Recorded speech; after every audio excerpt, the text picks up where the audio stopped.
Hi hello ನಮಸ್ಕಾರ ಸ್ನೇಹಿತರೆ, ಏನಾಗ್ತದೆ ಇಲ್ಲಿ ಎಲ್ಲ ವಿಷಯ ಕೂಡ ಬಟಾಬಯಲಾಗ್ತದೆ. ಭಾಗ್ಯ ಮುಂದೆ ಸತ್ಯ ರಿವೀಲ್ ಆಗ್ತದೆ, ವೈಷ್ಣವ್ ಮುಂದೆ ಸತ್ಯ ರಿವೀಲ್ ಆಗ್ತದೆ. ಹಾಗಿದ್ರೆ ಆಗಿದ್ದೇನು ಆಗ್ತಿರೋದೇನು ತಿಳ್ಕೊಬೇಕು ಅಂದರೆ ಈಗಲೇ ನಮ್ಮ ಈ ಚಾನಲ್ನ ಸಬ್ಸ್ಕ್ರೈಬ್ ಮಾಡಿ, ಹಾಗೆ ಈ ಒಂದು ವಿಡಿಯೋವನ್ನು ಪೂರ್ತಿಯಾಗಿ ನೋಡಿ. ಇಲ್ಲಿ ಕೀರ್ತಿ ಮತ್ತು ವೈಷ್ಣವ್ ಇಬ್ಬರು ಕೂಡ ಪ್ರೀತಿ ಮಾಡ್ತಿದ್ರು ಅನ್ನೋ ವಿಷಯ ರಿವೀಲ್ ಆಗ್ತಿದ್ದಾಗೆ ಭಾಗ್ಯ ಶಾಕ್ ಆಗ್ತಾಳೆ. ಏನು ಮಾತಾಡ್ತಿದ್ರ, ಏನು ಕೀರ್ತಿ ಯಾಕೆ ಈ ರೀತಿ ಲಕ್ಷ್ಮಿಗೆ ಚಾಕು ಚುಚ್ಚಬೇಕು ಅಂಥದ್ದು ಏನಿದೆ ಅಂತ ಕೇಳ್ತಿದ್ದಾಳೆ. ನೀವು ಹೇಳ್ತಿದ್ರಾ ಅಂತ ಪ್ರಶ್ನೆ ಮಾಡ್ತಿದ್ದಾಳೆ. ಅದಕ್ಕೆ ಅಪ್ಪ ನೀವಾದರೂ ಹೇಳಿ ಅಪ್ಪ, ನೀವು ನನ್ನವರಲ್ವಾ, ನೀವಾದರೂ ಹೇಳಿ, ನೀವು ಕೂಡ ನನ್ನಿಂದ ವಿಷಯ ಮುಚ್ಚಿಡ್ತಿದ್ದೀರಾ ಅಂತ ಕೇಳಿದಾಗ ಇಲ್ಲಿ ಅಪ್ಪ ಸತ್ವನ ಹೇಳೇ ಬಿಡ್ತಾರೆ. ನೋಡಮ್ಮ, ಕೀರ್ತಿ ಮತ್ತು ವೈಷ್ಣವ್ ಇಬ್ಬರು ಕೂಡ ಮದುವೆಗೂ ಮುನ್ನ ಪ್ರೀತಿ ಮಾಡ್ತಿದ್ರಂತೆ. ಅವರಿಬ್ಬರ ನಡುವೆ ಏನೋ ಸಮಸ್ಯೆ ಆಗಿ ಈ ರೀತಿ ಲಕ್ಷ್ಮಿ ಮದುವೆ ಬೇಕಾಗಿ ಬಂತು ಅಂತ ಸತ್ಯ ಹೇಳ್ತಾರೆ. ಈ ಮಾತನ್ನು ಕೇಳಿ ಭಾಗ್ಯ ಕುಸ್ತೋಗ್ಬಿಡ್ತಾಳೆ. ಏನು ಹೇಳ್ತಿದ್ರ, ಕೀರ್ತಿ ಮತ್ತು ವೈಷ್ಣವ್ ಪ್ರೀತಿ ಮಾಡ್ತಿದ್ರ, ಅವರಿಬ್ಬರು ಪ್ರೀತಿ ಮಾಡಿ ಈ ಕಡೆ ಲಕ್ಷ್ಮಿನ ಮದುವೆ ಆದ್ರ ಅಂತ ಹೇಳ್ತಿದ್ರೆ, ಈ ಕಡೆ ಕಾವೇರಿಯವರು ಅದು ಹಾಗಲ್ಲ ಹೀಗಲ್ಲ ಅಂತಿದ್ದಾರೆ. ನೀವೇನು ಮಾತಾಡಬೇಡಿ, ನಿಮ್ಮನ್ನೇ ನಂಬಿ ಅಲ್ವಾ ನಾನು ನನ್ನ ತಂಗಿನ ಮದುವೆ ಮಾಡಿದ್ದು, ಆದರೆ ನನಗೆ ತಂಗಿಗೆ ಮೋಸ ಮಾಡಿದ್ರಿ, ನನ್ನ ತಂಗಿ ಜೀವನದಲ್ಲಿ ಹಾಳು ಮಾಡಿಬಿಟ್ರಿ, ನನ್ನ ತಂಗಿ ಜೀವನದಲ್ಲಿ ದಿನೇ ದಿನೇ ಏನಾಗ್ತದೆ ಅಂತ ನನಗೆ ಗೊತ್ತಾಗ್ತಿಲ್ಲ ಅಂತ ಹೇಳಿ ಭಾಗ್ಯ ಕಣ್ಣೀರು ಹಾಕ್ತಿದ್ದಾರೆ. ಆಘಾತ ಆಗ್ತದೆ. ಈ ಕಡೆ ಭಾಗ್ಯಗೆ ಏನಪ್ಪ ಇದು, ಏನಾಗ್ತದೆ ನನ್ನ ತಂಗಿ ಬದುಕಲ್ಲಿ ಅಂತ. ಅಪ್ಪ ನೀವು ಕೂಡ ಈ ವಿಷಯ ಮುಚ್ಚಿಟ್ರ ಅಂದಾಗ ಈ ವಿಷಯ ಲಕ್ಷ್ಮಿಗೂ ಕೂಡ ಗೊತ್ತಿತ್ತಮ್ಮ, ಅವಳೆ ಈ ವಿಷಯನ ಅಕ್ಕಂಗೆ ಹೇಳಬೇಡಿ, ನಾವೇ ಬಗೆಹರಿಸ್ಕೋತೀವಿ ಅಂತ ಹೇಳಿದ್ಲು. ನಾನು ಕೂಡ ಬಗೆಹರಿಯುತ್ತೆ ಅಂತಾನೆ ಅಂದ್ಕೊಂಡಿದ್ದೆ, ಆದರೆ ಅದು ಈ ರೀತಿ ಆಗುತ್ತೆ, ಕೀರ್ತಿ ಈ ರೀತಿ ಮಾಡ್ತಾಳೆ ಅಂತ ಖಂಡಿತ ನಾನು ಅಂದ್ಕೊಂಡಿರಲಿಲ್ಲ ಅಂತ ಹೇಳ್ತಿದ್ದಾರೆ.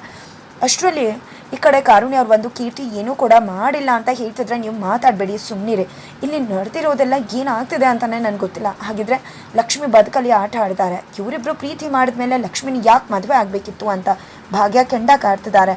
ಅಷ್ಟರಲ್ಲಿ ಇದು ಹೀಗೆ ಬಿಟ್ಟರೆ ಆಗೋದಿಲ್ಲ, ಹೋಗಿ ಕೀರ್ತಿನ ಕರ್ಕೊಂಡು ಬರೋಣ ಅಂತ ಕಾರುಣ್ಯವರು ಅಂದ್ಕೊಂಡಿದ್ದೆ. ಇಲ್ಲಿ ಕೀರ್ತಿನ ಕರ್ಕೊಂಡು ಬರೋಕೆ ಬರ್ತಿದ್ದಾರೆ. ಆದರೆ ಇಲ್ಲಿ ಕೀರ್ತಿ ವಿಷಯ ಹೇಳ್ತಿದ್ರೆ, ಏನು ಮಾತಾಡ್ತಿದ್ಯಾ ಕೀರ್ತಿ, ನೀನು ಆಡ್ತಿರೋ ಮಾತನ್ನು ನಾನು ನಂಬಬೇಕು ಅಂತ ಅಂದ್ಕೊಂಡಿದ್ಯಾ, ಸಾಕು, ನೀನು ಆಡೋ ಮಾತು ಯಾವುದನ್ನು ಕೂಡ ನಾನು ಕೇಳೋದಿಲ್ಲ ಅಂತಿದ್ರೆ ನೀನು ಕೇಳಲೇಬೇಕು ವೈಷ್ಣವ್.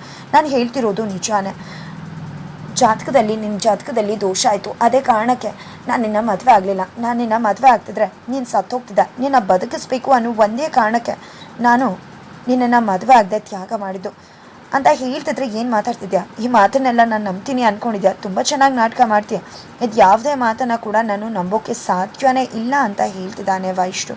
ಈ ಮಾತನ್ನು ಕೇಳಿದೆ, ನಿಜವಾಗ್ಲೂ ನನ್ನ ಮಾತನ್ನು ನಂಬು ವೈಷ್ಣು, ನಾನು ಯಾಕೆ ಸುಳ್ಳು ಹೇಳಿ ಅಂತಿದ್ರೆ, ಹೌದಾ ಅದಕ್ಕೋಸ್ಕರ ಅವತ್ತು ನನಗೆ ಅಷ್ಟೆಲ್ಲ ಅವಮಾನ ಮಾಡಿದ್ಯಾ ಅಂತ ಹೇಳಿ ವೈಷ್ಣು ಹಳೆ ದಿನಗಳನ್ನ ನೆನಪು ಮಾಡ್ಕೊತಿದ್ದಾನೆ. ಅಲ್ಲಿ ಕೀರ್ತಿ ಸಾಯ್ತೀನಿ ಅಂತ ಹೋದಾಗ ಹೋಗಿ ಸಾಯಿ ಅಂದಿದ್ದು, ನೀನು ಈ ರೀತಿ ಹೇಳಿ ಆಗಿರೋದಕ್ಕೆ ನಾನು ಬಿಟ್ಟು ಹೋಗ್ತೀನಿ ಅಂದಿದ್ದು, ಇದು ಎಲ್ಲವನ್ನ ಕೂಡ ನೆನಪು ಮಾಡ್ಕೋತಾನೆ ವೈಷ್ಣವ್. ಈ ಎಲ್ಲ ಮಾತುಗಳನ್ನ ನಂಬಬೇಕು ಅಂದ್ಕೊಂಡಿದ್ಯಾ, ನಿನ್ನ ನಾಟಕನ ಹಳೆ ವೈಷ್ಣವ್ ಆಗಿದ್ರೆ ನೀನು ಅದ ತಕ್ಷಣ ಅದನ್ನು ನಂಬಿಡ್ತಿದ್ನೇನು, ಆದರೆ ನೀನು ಯಾವುದೇ ಇಲ್ಲಿ ನಾಟಕಗಳು ಕೂಡ ವರ್ಕೌಟ್ ಆಗೋದಿಲ್ಲ, ನಿನ್ನ ಮಾತನ್ನು ನಂಬೋದಿಲ್ಲ ಅಂದಾಗ ಯಾಕೆ ವೈಷ್ಣವ್ ಲಕ್ಷ್ಮಿ ನಿನ್ನನ್ನು ದೇವಸ್ಥಾನಕ್ಕೆ ಕರೀಲಿಲ್ವಾ, ಕರೆದಿದ್ದು ನಿಜ ತಾನೇ ಅಂದಾಗ ವೈಷ್ಣವ್ಗೆ ಲಕ್ಷ್ಮಿ ಇನ್ನೂ ಒಂದು ಸಣ್ಣ ಕೆಲಸ ಬಾಕಿ ಇದೆ, ನಿನ್ನೆ ಹೋಗಿದ್ವಲ್ಲ ದೇವಸ್ಥಾನಕ್ಕೆ, ಅದೇ ದೇವಸ್ಥಾನಕ್ಕೆ ಹೋಗಬೇಕು ಬನ್ನಿ ವೈಷ್ಣವ್ ಅವರೇ ಅಂತ ಕರೆದಿದ್ದು ಎಲ್ಲವೂ ಕೂಡ ನೆನಪಾಗ್ಬಿಡತ್ತೆ.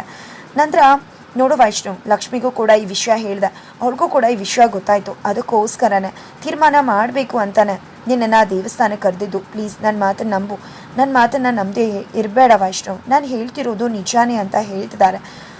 ಆದರೆ ಇಲ್ಲಿ ಯಾವುದೇ ಕಾರಣಕ್ಕೂ ಕೂಡ ವೈಷ್ಣವ್ ನಂಬೋದಕ್ಕೆ ರೆಡಿನೇ ಇಲ್ಲ.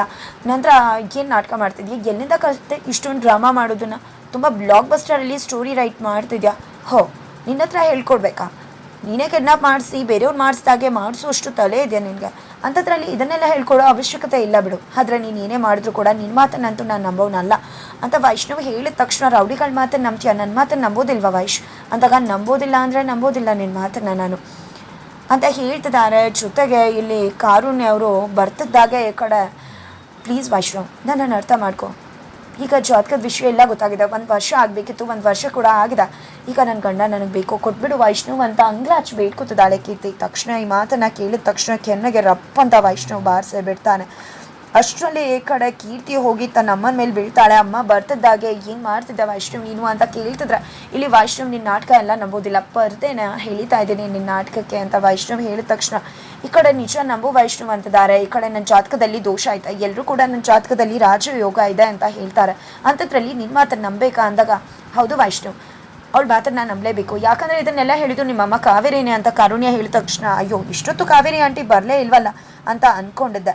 ಆದರೆ ಕೊನೆಗೂ ಬಂದು ನನ್ನ ಅಮ್ಮನ ಮೇಲೆ ಹೇಳ್ತಿದ್ರಲ್ಲ, ಅದರಲ್ಲಿ ಏನು ಆಶ್ಚರ್ಯ ಇಲ್ಲ ಬಿಡಿ. ನನ್ನ ಅಮ್ಮ ಬಂದು ಜಾತಕ ತೋರಿಸಿದ್ರೆ ನನ್ನ ಜಾತಕದಲ್ಲಿ ದೋಷ ಇದೆ ಅಂತ ಅಂದಾಗ, ಹೌದು ಜಾತಕನ ನೋಡಿನೇ ನಾನು ನಿನಗೋಸ್ಕರ ನನ್ನ ಪ್ರೀತಿಯನ್ನು ತ್ಯಾಗ ಮಾಡಿದ್ದು ನಿನ್ನ ಜೀವ ಉಳಿಸೋದಕ್ಕೆ ವೈಷ್ಣು, ನಾನು ಹೇಳ್ತಿರೋ ಮಾತು ನಿಜ ಅಂದಾಗ, ಹೌದೌದು ಯಾವಾಗಲೂ ಏನೇ ಆದರೂ ನನ್ನ ಅಮ್ಮನ ಮೇಲೆ ಹಾಕೋದಲ್ವ ನೀನು.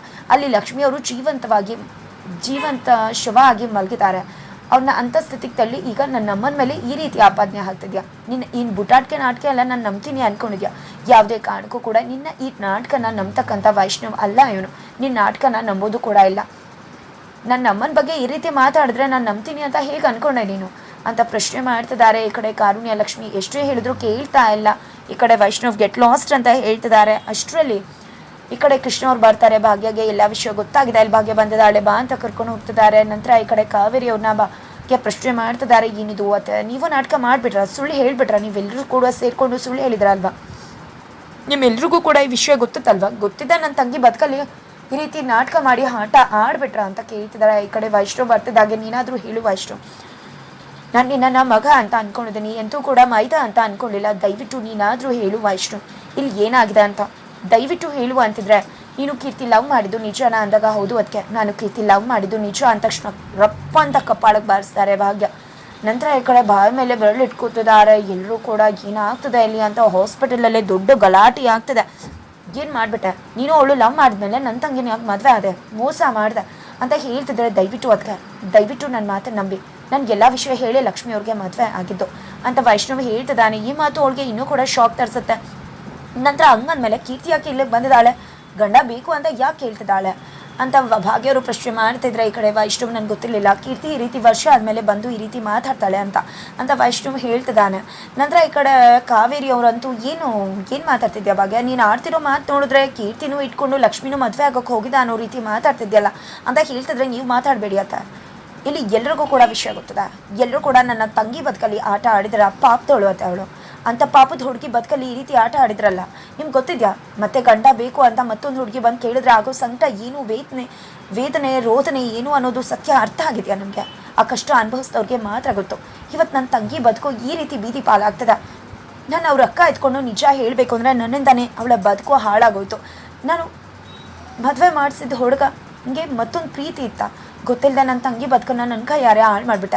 ಇವತ್ತು ನನ್ನ ತಂಗಿ ಜೀವ ಈ ರೀತಿ ಒದ್ದಾಡ್ತಿದೆ ಅಂದರೆ ಅದಕ್ಕೆ ಕಾರಣ ಕೀರ್ತಿ ಮಾತ್ರ ಅಲ್ಲ, ನೀವೆಲ್ಲರೂ ಕೂಡ ಅಂತ ಹೇಳಿ ಭಾಗ್ಯ ಕಣ್ಣ ಕಾರ್ತಿದ್ದಾರೆ. ಹಾಗಾದರೆ ಇಲ್ಲಿ ವೈಷ್ಣವ್ ಸತ್ಯದ ಮಾತನ್ನು ನಂಬಲಿಲ್ಲ. ಭಾಗ್ಯಗೆ ವಿಷಯ ಗೊತ್ತಾಯಿತು, ಲಕ್ಷ್ಮಿಗೂ ವಿಷಯ ಗೊತ್ತಾಗಿದೆ. ನಂತರ ಲಕ್ಷ್ಮಿಗೆ ಎಚ್ಚರ ಆಗ್ತಿದ್ದಾಗೆ ಕಾವೇರಿಯವರು ಇದಕ್ಕೆ ಕಾರಣ ಅನ್ನೋ ಸತ್ಯ ಕೂಡ ಬಟಾಬೈಲಾಗೋ ಚಾನ್ಸಸ್ ಇದೆ. ಇಲ್ಲಿ ವೈಷ್ಣವ್ ಏನು ಕೀರ್ತಿ ಮಾತನ್ನ ನಂಬದೇ ಇರ್ಬೋದು, ಆದರೆ ಲಕ್ಷ್ಮಿ ಹೇಳಿದ ಮೇಲೆ ವೈಷ್ಣವ್ ಕೀರ್ತಿ ಮಾತನ್ನ ನಂಬದ ಮೇಲೆ ವೈಷ್ಣವ್ ಆಯ್ಕೆ ಏನಾಗಿರುತ್ತೆ, ಲಕ್ಷ್ಮಿನ ಕೀರ್ತಿನ. ಕತೆ ಏನಾದರೂ ಅಂತ್ಯದ ಕಡೆ ಸಾಕ್ತಾ ಇದೆಯಾ, ಕ್ಲೈಮ್ಯಾಕ್ಸ್ ಸಂಚಿಕೆ ಅಂತ ಹೋಗ್ತಾ ಇದೆಯಾ, ಹೊಸ ಸೀರಿಯಲ್ ಬರ್ತಿದೆ, ಅದು ಇದೇ ಸ್ಲಾಟ್ಗ ಅಥವಾ ಬೇರೆ ಸ್ಲಾಟ್ಗ? ಇದೇ ಸ್ಲಾಟ್ಗೆ ಆಗಿದ್ರೆ ಖಂಡಿತ ಈ ಒಂದು ಸೀರಿಯಲ್ ಕೊನೆಯ ಸಂಚಿಕೆ ಹತ್ರ ಖಂಡಿತ ಬರ್ತದೆ.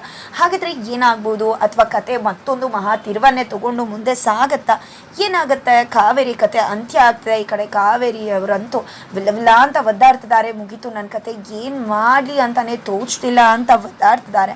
ಹಾಗಾದರೆ ಏನಾಗುತ್ತೆ ತಿಳ್ಕೊಬೇಕು ಅಂದರೆ ಮುಂದಿನ ವಿಡಿಯೋಗೋಸ್ಕರ ವೇಟ್ ಮಾಡೋದನ್ನು ಮರಿಬೇಡಿ.